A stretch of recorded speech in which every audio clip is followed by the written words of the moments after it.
So, have you heard in the news about the tight inventory real estate market that we're in here in the DMV area? Well, it certainly is true. We have about 1.35 months supply of inventory, and a balanced market is 4 to 6 months supply. So we are definitely in a low inventory market. I'm Greer Uptegraft. I'm a local realtor with Pearson Smith Realty, and I'm glad you're here with me today. I have all the June numbers from Bright MLS data that we're going to jump into. First, though, if you can subscribe to my channel, you'll stay up to date with all the real estate news and topics that I share with you. Also, if you are thinking about purchasing or selling a home, or you just want to talk more about what's going on in the market or about your specific situation, grab a time in my Calendly link. It is right down below, and let's have 45 minutes to talk more. But let's get back into the July market update.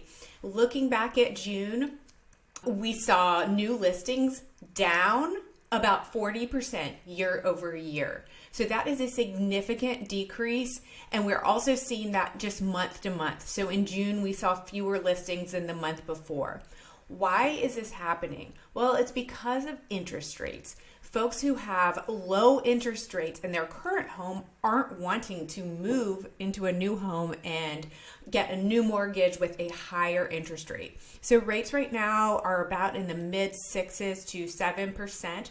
They can change frequently. However, they are up a lot higher than they were a year or 2 years ago. Folks are refinanced in the past year or two when rates were down in the 3s and 4%.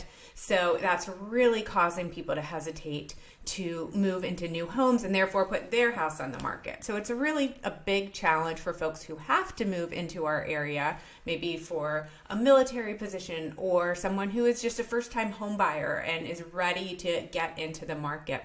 It means there are still bidding wars, competitive situations, not as crazy as we were seeing a year ago when we had that really low interest rate market, but a lot of my clients are still writing competitive offers where they're offering over list price or things like a rent back. There are a lot of things like that that I'm working with clients on to strategically make their offer stand out over multiple other offers.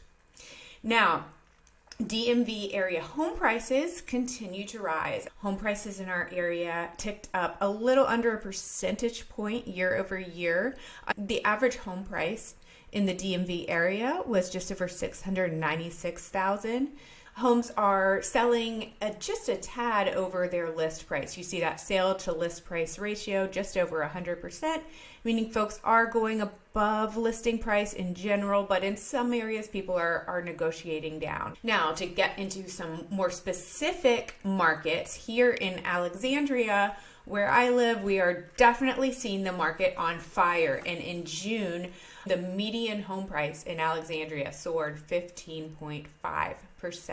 In the Kingstown area, the Hayfield area, Rose Hill, I've seen multiple offer situations. In fact, most of my buyer clients in Alexandria are facing multiple offer situations. In Fairfax County, I want to point out days on market is only 5. That's significantly lower than across the average DMV area.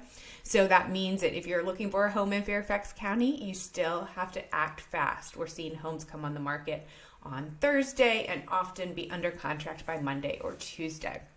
Frederick, Maryland is seeing below average inventory levels. They're at just under a month's supply of inventory. What that suggests is that folks are looking to Frederick, Maryland as a place where there's still some affordability, and they're moving from more expensive counties over to the Frederick area, and that's what's causing that really tight inventory in Frederick. Things in Loudoun County are pretty steady as of last month. We continue to watch interest rates. Next week, the Federal Reserve has their meeting and will decide whether or not to raise interest rates another 0.25%. The thought is that they likely will raise the federal funds rate by 0.25%, and that will, of course, have an impact on mortgage interest rates. Still, by year end, many analysts and experts are expecting interest rates to decline, and we will continue to monitor that as the year goes on. If you have any questions, please reach out to me or grab a slot on my Calendly. I would love to talk to you more about your potential home sale or home purchase, or just any questions you have about the real estate market. Again, please subscribe and reach out anytime.